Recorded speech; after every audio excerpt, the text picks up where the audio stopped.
ಜಾಗತಿಕ ತಾಪಮಾನ ಹೆಚ್ಚಾಗುತ್ತಿದ್ದಂತೆ ಜಗತ್ತಿನೆಲ್ಲೆಡೆ ಹಲವು ಹವಾಮಾನ ವೈಪರೀತ್ಯಗಳು ಸಂಭವಿಸ್ತಾ ಇದ್ದು, ಯುರೋಪ್ನಾದ್ಯಂತ ಈ ವರ್ಷ ಬಿರು ಬೇಸಿಗೆಯ ಶಾಖ ಜನರನ್ನ ಸುಡ್ತಾ ಇದೆ.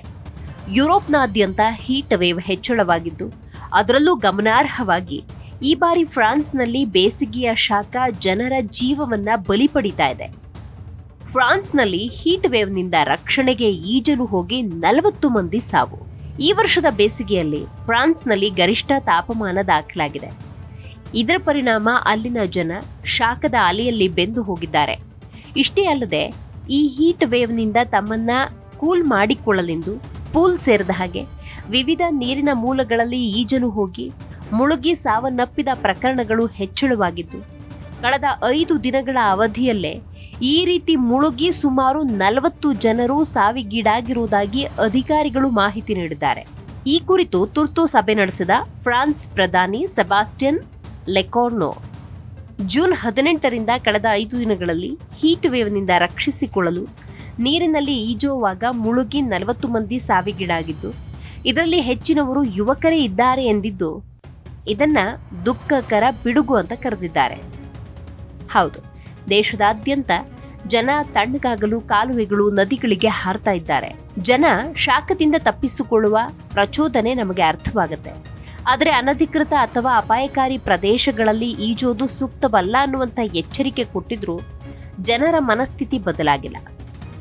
ಫ್ರಾನ್ಸ್ನಲ್ಲಿ ಶಾಖದ ಅಲೆ ಹೆಚ್ಚಾಗುತ್ತಿದ್ದಂತೆ ನೈಋತ್ಯದಲ್ಲಿರುವ ಒಂದು ಪಟ್ಟಣದಲ್ಲಿ ಗರಿಷ್ಠ ತಾಪಮಾನ 44.3 ಡಿಗ್ರಿ ಸೆಲ್ಸಿಯಸ್ ದಾಖಲಾಗಿದ್ದು, ದೇಶದಾದ್ಯಂತ ಫ್ರಾನ್ಸ್ನಲ್ಲಿ ದಾಖಲೆಯ ಅತ್ಯಂತ ಬಿಸಿಲಿನ ದಿನ ದಾಖಲಾಗಿದೆ ಎಂದು ಹವಾಮಾನ ತಜ್ಞರು ತಿಳಿಸಿದ್ದಾರೆ. ಇನ್ನು ಈ ಟ್ರೆಂಡ್ ಮುಂದುವರಿಯುವ ಆತಂಕ ಇದ್ದು, ಮೆಟ್ಯೂ ಫ್ರಾನ್ಸ್ ತನ್ನ 54 ಇಲಾಖೆಗಳನ್ನ ಅತ್ಯಧಿಕ ರೆಡ್ ಅಲರ್ಟ್ ಮಟ್ಟದಲ್ಲಿರಿಸಿದ್ದು, ಹಗಲು ಮತ್ತು ರಾತ್ರಿಯ ಸಮಯದಲ್ಲಿ ತಾಪಮಾನ ಅಸಾಧಾರಣವಾಗಿ ಹೆಚ್ಚಾಗಿರುತ್ತೆ ಎಂದು ನಿರೀಕ್ಷಿಸಲಾಗಿದೆ. ಈ ತಾಪಮಾನ ಇದೇ ರೀತಿ ಮುಂದುವರಿಯಲಿದೆ ಅನ್ನುವಂತ ಮಾಹಿತಿ ಕೂಡ ಇದೆ. ಬಹುತೇಕ ಪ್ರದೇಶಗಳಲ್ಲಿ ತಾಪಮಾನ 40 ಡಿಗ್ರಿಗಿಂತ ಅಧಿಕ ಇರಲಿದೆ ಅಂತ ಎಚ್ಚರಿಕೆಯನ್ನ ಹವಾಮಾನ ಇಲಾಖೆ ಕೂಡ ನೀಡಿದೆ. ಇನ್ನು ಈ ವರ್ಷದಲ್ಲಿ ಸಂಭವಿಸಿದ ಈ ಹೀಟ್ ವೇವ್ ಅನ್ನ ಬೇಸಿಗೆಯ ಆರಂಭದಲ್ಲಿ ಬರುವ ಅಸಾಮಾನ್ಯ ತೀವ್ರವಾದ ಶಾಖದ ಅಲೆ ಎಂದು ಹಲವರು ವಿವರಣೆ ಕೊಟ್ಟಿದ್ದಾರೆ.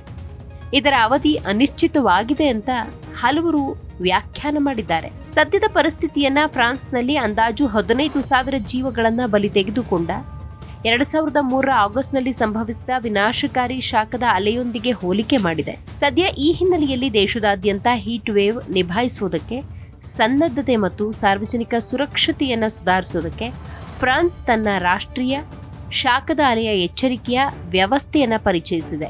ಕೇವಲ ಫ್ರಾನ್ಸ್ ಮಾತ್ರವಲ್ಲದೆ ಬಹುತೇಕ ಯುರೋಪ್ನ ಎಲ್ಲೆಡೆ ಈ ಹೀಟ್ ವೇವ್ ರುದ್ರ ನರ್ತನ ಮಾಡ್ತಾ ಇದ್ದು, Italy, Britain, Spain, Switzerland, Belgium ಸೇರಿದ ಹಾಗೆ ವಿವಿಧ ದೇಶಗಳಲ್ಲಿ ಗರಿಷ್ಠ ತಾಪಮಾನ ದಾಖಲಾಗಿದ್ದು, ಹೀಟ್ ವೇವ್ ಅಲರ್ಟ್ ಘೋಷಣೆ ಮಾಡಿ ತುರ್ತು ಪರಿಸ್ಥಿತಿಯನ್ನು ನಿಭಾಯಿಸಲಾಗ್ತಾ ಇದೆ.